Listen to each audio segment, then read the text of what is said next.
Hello guys, Omni here. It's finally time to pick up with Legends of Tomorrow, the first episode in the post-Crisis Arrowverse. If you haven't seen Crisis, if you haven't seen, last night's episode, we're going to be diving into some spoilers in for this. So if you haven't seen the episode, tune out, watch it, come back, and I'm just going to be going over thoughts, some of the changes, some of the key things in this episode I really wanted to just kind of talk about. And I actually have some more points in this than I did for the other shows like Black Lightning, Batwoman, Supergirl so far, even Arrow. Well, Arrow, I did a full live, reaction highlight reel for that. So if you want to, check that out. But that being said, Legends kicks off just insane, as it always should. This show has, I really do kind of have some conflict with myself over this because I really liked the first two seasons and how it was loose, it was fun, but it still kind of had more of a serious kind of tone to it. But I really like the direction that it's shifted in. This show is just insane. It's just off the wall. It is definitely the relaxing palate cleanser. It stands apart from all of the other shows so distinctly that I love it. I've fallen in love with the craziness of it and these characters and these band of misfits that they are. So this kicks back up after the events of, them saving Haywood and rewriting their timeline with Zari and all of that. So her brother is again back in her place in this season, and the Legends are famous for saving the world from Neron. And, to the point where all the, crazy stuff that they caused has got the government looking into them or whatever, trying to like reevaluate whether or not they need these time agents jumping around through the timeline, if they could trust them. So as a way to have some transparency so that the Wave Rider doesn't get impounded, they agree to do this documentary. So this episode is very reality TV show, and it is hilarious. You can see the different characters acting completely different when they're on camera versus how we've seen them act before. Some of the fame is getting to their heads, definitely, and it's kind of hilarious. We pick up, and we know that Mick has been writing these romance novels. Mona, at this point, is apparently his agent. Gary, at this point, we pick up, is apprenticing as a mage under Constantine. And Ray is still being recognized by people as Neron because he very publicly was trying to kill everybody. We get Nora's not really in this episode. We get a glimpse of her, and she's just still a fairy godmother. Apparently, she is kind of doing that thing full time to different children throughout the world. So that's kind of funny. After the events, after the stinger at the end of last season, when Astra stole those chips, the souls of a lot of these heinous kind of villainous characters of history, she releases their souls from hell. Some of those, if I remember correctly, was like Genghis Khan, Rasputin, Hitler, a few others. I don't remember all of them. I think Al Capone was one of them. I don't know. I don't remember. Just a bunch of really nasty people throughout history. She releases their souls back into the world, and they get this time quake in the middle of the ship that signals them to St. Petersburg, Russia, Imperial St. Petersburg, Russia, where Rasputin is being buried and comes back to life in the middle of his funeral. And they're like, oh crap, what do we do? And one of the key things, it's just so weird. It's so weird going into the season and just not having Zari. It just feels like missing. I don't know. It's really strange. Mostly because we have the brother now, and we didn't really get like an introduction to him. We got a little bit. But we just had this like swap. So it just feels a little strange. So it's just weird. It really is. We cut away from all of that to Constantine and Gary doing an exorcism. Turns out Constantine knows the demon that is possessing this kid, and he decides to take him to a bar and go drinking in the middle of the exorcism. Just like he sneaks him out of this house away from his mom and goes to a club, which he gets kicked out of later because he brought a kid into a club. It's from this demon that he learns about that these people that Astra has released from hell can't die. As long as they have a piece of their soul in hell and their body and all that stuff is resurrected in earth, they just can't die. And so that kind of, we'll come back to that here in a little bit. So Sarah in this episode is still dealing with the events of Crisis. she's the only one that was involved. She was aside from Ray and Mick in very minimal, parts of the storyline. So nobody else really kind of understands what's going on. They treat it like it was just, it's the crossover, as they do in that kind of meta humor kind of way. But Sarah's really torn up. She lost one of the most important people in her life, and nobody's really even talking to her about it. They think the best thing to do is like not talk about it, not avoid it, when that's clearly what she needs. And having these cameras, this reality show going on, it is just blasting her with all the wrong kinds of emotions. So Constantine messages Sarah, tells her about, the people that are released through from history, from hell, and what they need to do or whatever. The team, however, trying to give Sarah their space, decide to try to do the mission on their own. And they all do it individually in their own different ways. Mona tries to write him a love letter to try to win it, steer his heart away from all this violence with love. Mick and Ava want to just assassinate him. And Nate wants to interview him. So they all go undercover and they're all doing these different things and completely contradict and mess with each other. Ray is there helping Nate and helps kind of keep Ava from shooting Rasputin in the middle of their interview. But Rasputin, I guess, having maybe through some kind of supernatural ability, having been dead, being part of tied to hell, has this kind of insight into Nate, and he can tell that he had died before and that there's a hole in him, and that hole being Zari. And he promises he'd hypnotize him and try to help him find that. And he helps him seep back into his memories from the previous time. And all he can see is the face of Zari. He doesn't have the name. He doesn't have anything except for what she looks like.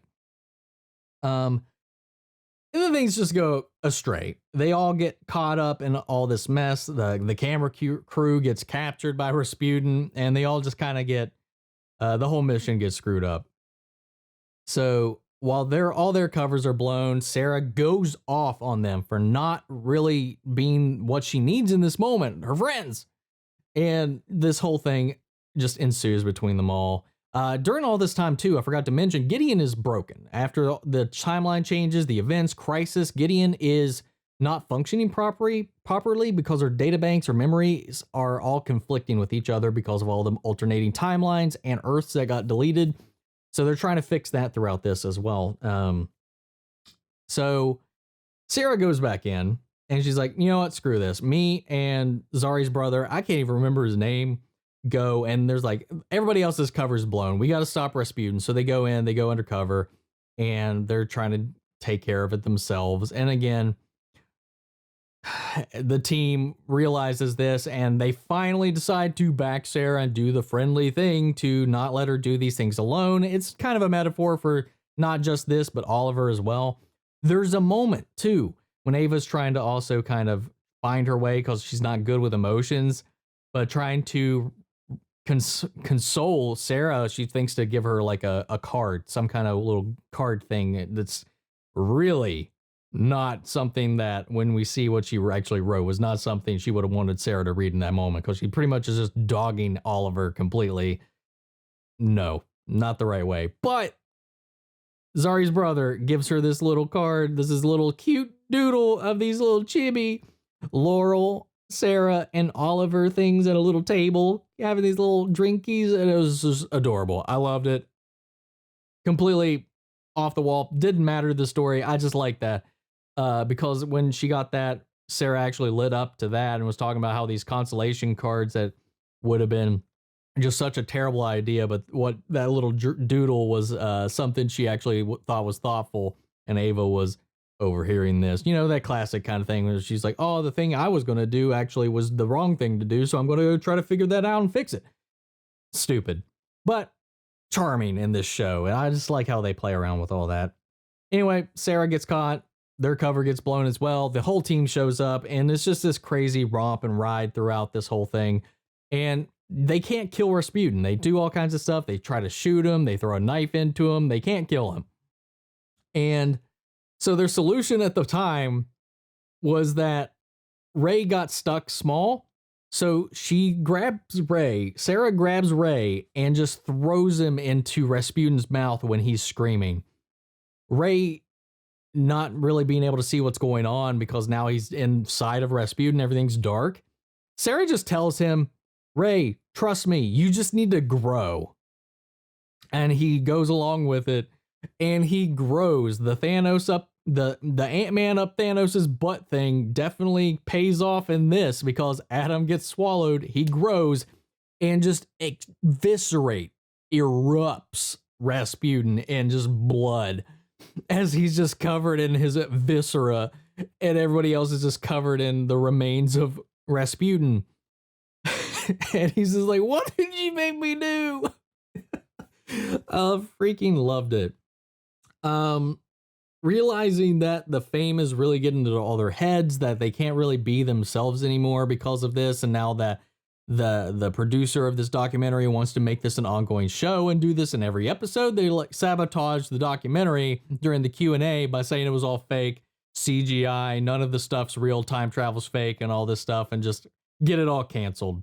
They cancel their own show, which is kind of funny. Back on the ship, to keep Rasputin from reforming, they've put all of his organs, blood, and all this stuff into different jars to keep them separated. Constantine returns to the ship after all that's said and done, chugs a jar of Rasputin's blood, and he's like, I'm stopping this. I'm going to get to the root of this. And he sends himself to hell. He goes to hell just to try to figure this all out. Mona, Mick, wanting to steal again, is dropping his whole book storyline and has passed that on to Mona. And I guess Mona, to focus on the writing, is leaving the ship. I don't know if she's leaving the show, but that's pretty much how the whole episode after that wraps up, with them fixing Gideon's memory bank once they realize that the problem with Gideon isn't a virus, it's the time stream. So they do a memory flash reboot on Gideon's systems to flush out her memory, to fix it. And during that flush, she pulls a video recording of Zari that she left for Hank, or that she left for Nate. Hank's his dad, sorry. That he left for Nate to find her after the event, because something would happen. She wouldn't be who he remembers. He probably won't even remember. She'll be gone. And she loves him. She wants him to find him. He again doesn't get her name, but the message is deleted the moment Gideon completes the memory wipe. And that's where the episode ends. I thought this was a fun episode. This show's off the wall. It's insane. It's getting more insane as this goes along. Them doing this kind of reality TV show episode I thought was really cool. Again, this is kind of another one of those shows that where Crisis, because they're on the timeline, they're on the time stream and all this stuff, maybe they're less affected by some of the temporal changes, the changes in the multiverse. They seem pretty much unaffected by it. They changed their own timeline in their season finales without the crossover. So I really want to see how Sarah's arc goes from here. How much of this season, how much of her character journey this is kind of dealing with Oliver's loss, the loss of Oliver. But overall, I really enjoyed this episode. This was one of the most fun episodes out of the, new set coming out of the post-crisis events. So I really enjoyed this. What did you guys think of this episode? What have you guys thought of all the episodes after Crisis so far? So after watching Arrow, I had some questions, because Laurel had said she talked to Sarah about this stuff. They got this information from the future, and I guess none of that came up in this episode. So I was like, am I missing something? Am I missing a piece of the puzzle here? Maybe we'll get that next episode. In Arrow, I don't know. But thank you guys for watching. I want to know your guys' thoughts on the episode so far of all the shows. Whichever show you want to talk about in the comments. We'll carry on that conversation after the video. If you like this, stay tuned, support the channel, like, comment, subscribe, because we'll be continuing this journey with these shows in this post-crisis world across the board, going forward to see where this all takes them, where these all go, and we're just gonna be following up episode to episode. So stay tuned, guys. I'll catch you guys next week with the next episode of all of them. Take care, everybody.